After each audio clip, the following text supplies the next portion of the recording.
about nuts. It's a film about nuts. That's right, like peanuts and pecans, pistachios too. Brown nuts, Brazil nuts, and the cashew. It's nuts. That's what I said. It's a film about nuts. It's a film about trade and economics. It's a film about globalization. Nuts are grown all over the world, touching every life in every nation. Nuts. Starring Mr. Peanut, the luckiest nut in the world, and the rest of his gang. Hit it, boys! Just in case you forgot what this film is about. This is a film about nuts.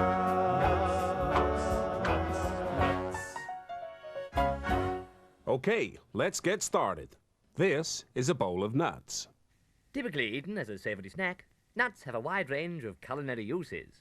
Nuts are grown all over the world and often travel many miles to get to your table. And some of them have had a bumpy ride. But not me, 'cause I'm an American peanut. I was born in Georgia, in the deep south, with a silver spoon sticking out of my mouth. I sure was surprised when I realized I was the luckiest nut in the world. I traveled around all over the globe, and I was pretty shocked at what I seen. All around there were nuts struggling to survive. While he was living the American dream. Our politicians tell us that trade liberalization is going to make things better. But what exactly is trade liberalization?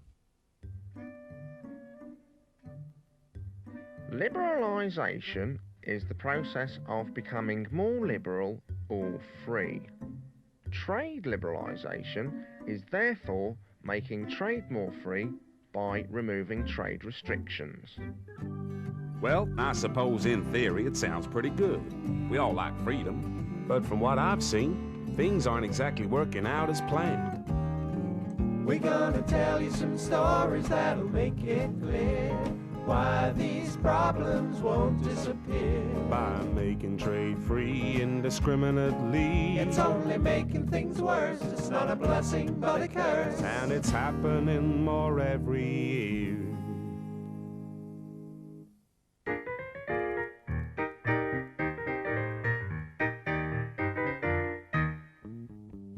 This is a groundnut. He's a groundnut. Groundnuts are part of the peanut family. Cousin of the peanut. Did you know that peanuts and groundnuts aren't really nuts at all? What are they then? They're legumes. This groundnut originated in Senegal, a country in West Africa. Groundnuts have been grown in West Africa for centuries. They were brought to Africa by the Portuguese in the 16th century. And later on, groundnuts replaced slavery as Senegal's biggest industry. And by the time Senegal got their independence in 1960, groundnuts were their main export crop. By specialising in the thing that a country does best, and then trading for the other things it needs, it maximises its productivity. But like many newly independent African states, Senegal lacked the resources to invest in their development. They needed cash, so they got some help from the World Bank. There's a lot that you need if you want to succeed as a viable industrial nation. You need power plants and roads, bridges, telephones, dams, drains and irrigation. If you need a little cash, we'll help you in a flash. The World Bank will come to your aid. We'll loan you some dough so that you can grow and compete in international trade. We're satisfied as to your credit and income, and we're glad to make you the loan.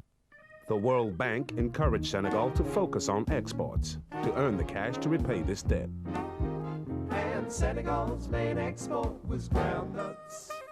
But then, in the 80s, something happened that no one had counted on. Because groundnuts appeared to be a lucrative and stable export crop, other developing countries began to focus on producing groundnuts as a means of earning foreign currency. Across the globe, groundnut production is booming. From the Far East in China to the wilds of Ghana, farmers are saying goodbye to their traditional crops, hoping to get in on the ground floor of this thriving industry. As more and more countries were producing groundnuts, more groundnuts were on the market, and so the price fell. It's the law of supply and demand. When supply goes up without a corresponding increase in demand, the price will go down. With the bottom falling out of the groundnut market, Senegal was getting less for their nuts. And they had to borrow even more money just to keep their head above water. Facing bankruptcy, Senegal implemented an economic reform program with the aid of World Bank economists. See, the World Bank doesn't just lend money, they also lend expert advisors. Yeah, right. Experts in making sure they pay their debts.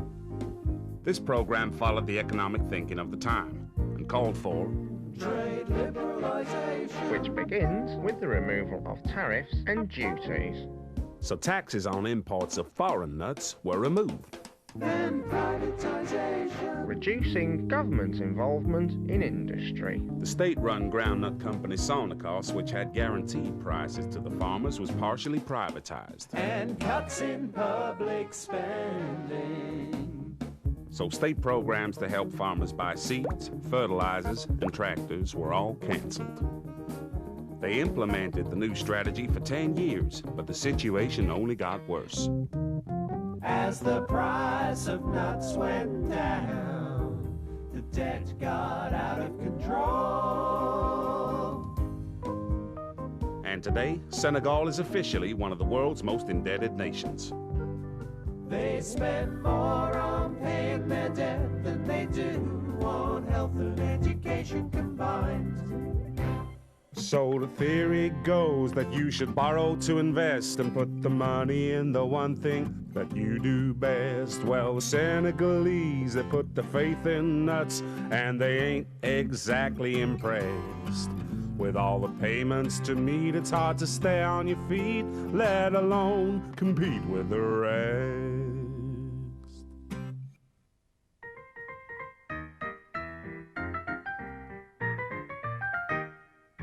Now let's have a look at this cashew nut.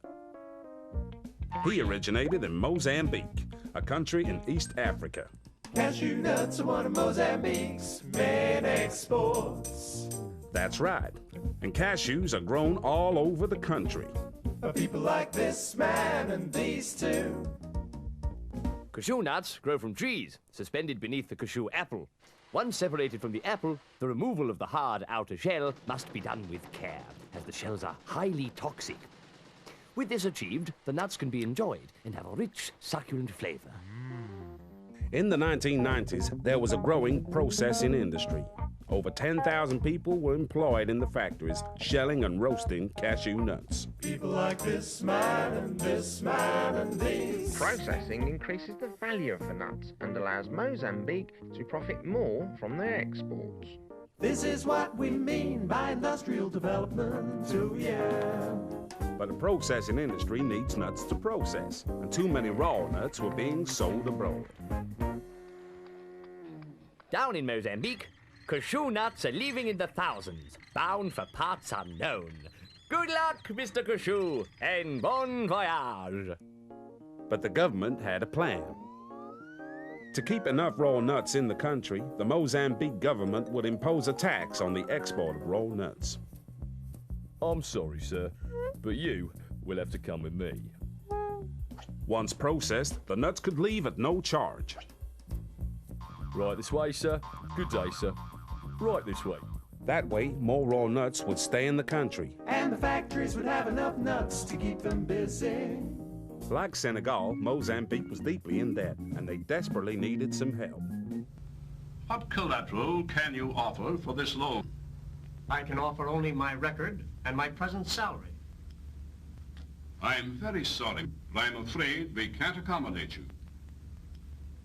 Then the IMF and the World Bank came to their aid. They would be saved. If you get in a sweat 'cause you can't pay your debt, things aren't working out as planned. The International Monetary Fund will come and lend a helping hand. The first thing we'll do is we'll give to you a little bit of emergency lending. We'll send our top economists who will probably insist you embrace free trade. Open up your markets and cut back on public spending. But the help would come at a price. As a condition of their loan, Mozambique would have to abandon its plan to tax raw nut exports. The IMF's policy was based on the concept of the free market. Their economists believed that a free trade in cashew nuts would allow the farmers to sell to the highest bidder. And let's have the beginning bit. Thank you, sir. Thank you at the back. Yeah, lovely. The Mozambique government disagreed with this analysis, but the IMF insisted. Ooh, ooh, ooh, ooh, they put their foot down. Of course, Mozambique didn't have to comply, but if they didn't, they faced bankruptcy. At first, it seemed that the IMF was right. For a while, the price of cashews did go up. Farmers were getting more for their nuts as foreign companies competed with local factories to buy their crops. Yeah, the price went up, up, up. The price went so high the local factories could no longer afford to buy them. The industry dwindled, And one by one, the factories shut down. By 1999, 9,000 people had lost their jobs. Unemployment is just a fact of life. Yeah. And what I hear is it was good for the farmers, and there's over 1 million of them. But that was only the beginning. With no competition from the local factories, the market became dominated by 2 export companies who could dictate their price. Sold at half the going rate. The farmers had to sell their nuts to them, whatever the offer. And the price went down, down, down. Knowing that it was before. So, within a few years, the cashew processing industry had been destroyed. Thousands of factory workers were without jobs, and the farmers were getting less money for their raw nuts. No, things haven't worked out well for Mozambique. And now, after all this, the IMF has conceded that they were wrong and is allowing Mozambique to implement their original plan. So you see what havoc the free market can wreak on a poor country like Mozambique. Free trade may be swell when you're doing well, but it ain't always great for the weak.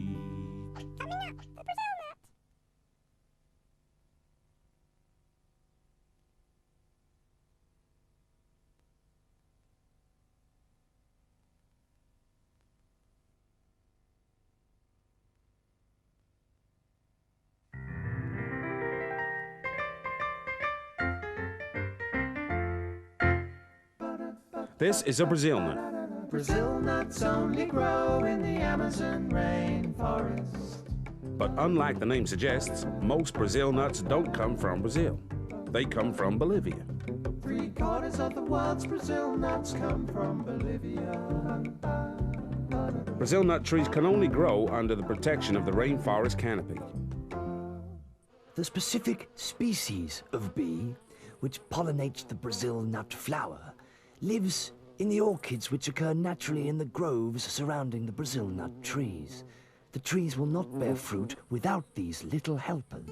And because they provide an economic alternative to clear cutting and open mining, Brazil nuts have been singled out as a good example of sustainable agriculture. The traditional harvesting method involves waiting for the pods to fall to the ground and then gathering them from the rainforest floor. The pods are then opened with a hatchet or similar tool, and the nuts taken to the processing plant to be deshelled. Brazil nut harvesting encourages the Bolivian people to take advantage of the natural resources of the rainforest. Ooh, that's conservation. Like Mozambique, Bolivia has encouraged the development of a processing industry to get added value from their nut exports. That's industrialization. In the 1990s, with the help of charities and NGOs, the Brazil nut industry boomed in Bolivia. They help them to build factories and to get their nuts to market. In the Amazon region of Bolivia, 80% of households live in extreme poverty. Expansion of the Brazil nut industry gave these people a significant rise in their standard of living. They got roads, power, clean water, and medicine. Things were looking up. However, in 1999, a change in EU health and safety regulations seemed to threaten the future of the Bolivian Brazil nut industry.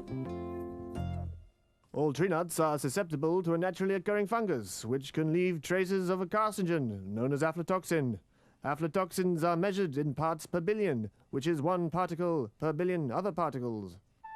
Because of the way Brazil nuts are harvested from the rainforest floor, they often have a slightly higher level of aflatoxin compared to nuts grown on industrialized plantations. The internationally recognized safety level for aflatoxins is 20 parts per billion.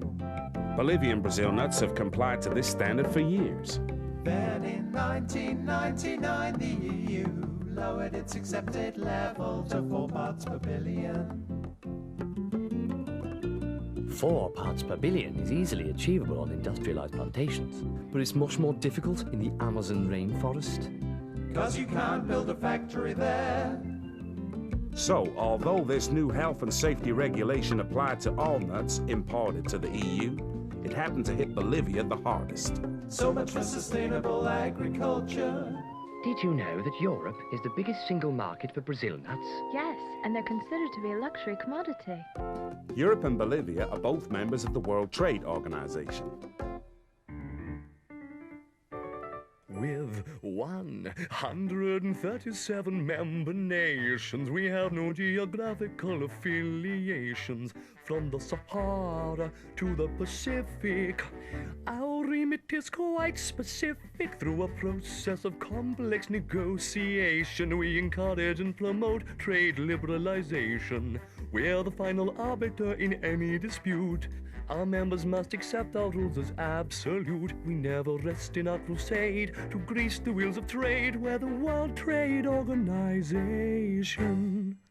Within the WTO, countries are allowed to set their own health and safety standards for food imports, but they are expected to provide scientific evidence to back them up. Bolivia argues that there is no scientific evidence to suggest that 4 parts per billion is any safer than 20 parts per billion. The EU claims that it is just being cautious.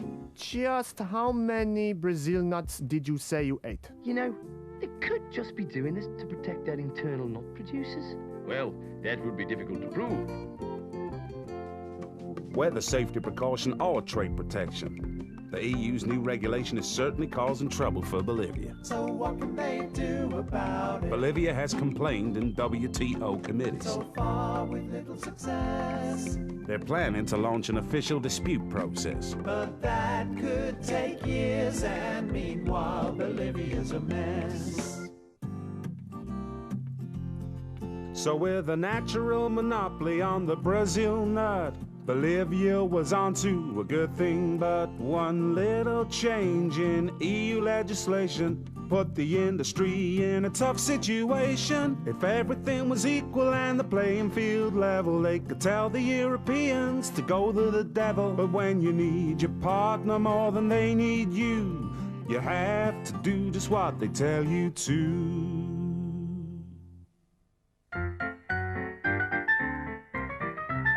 Yes, it's time for a story about me.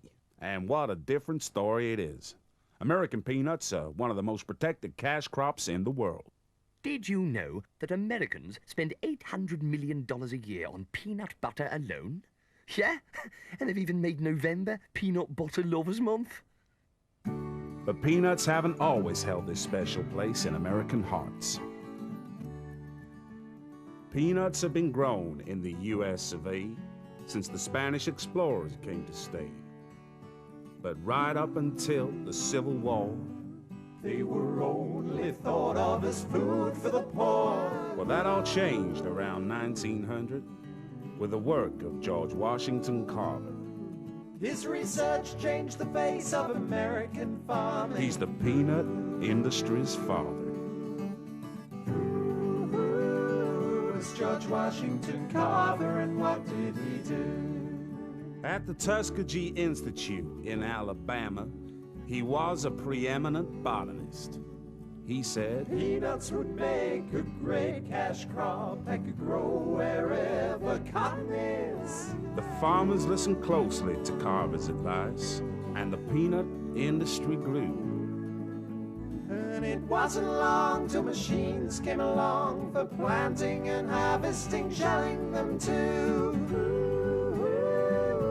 The industry grew. The U.S. government invested heavily in the peanut trade to set up all the equipment. And to this day, the industry is heavily subsidized. Peanut farmers get a financial bonus from the state for every ton of nuts they produce, which allows them to sell the nuts at a lower price. So it's the 21st century, and what do we find? We're the world's largest producer of the edible kind, with 50,000 peanut farms in the U.S.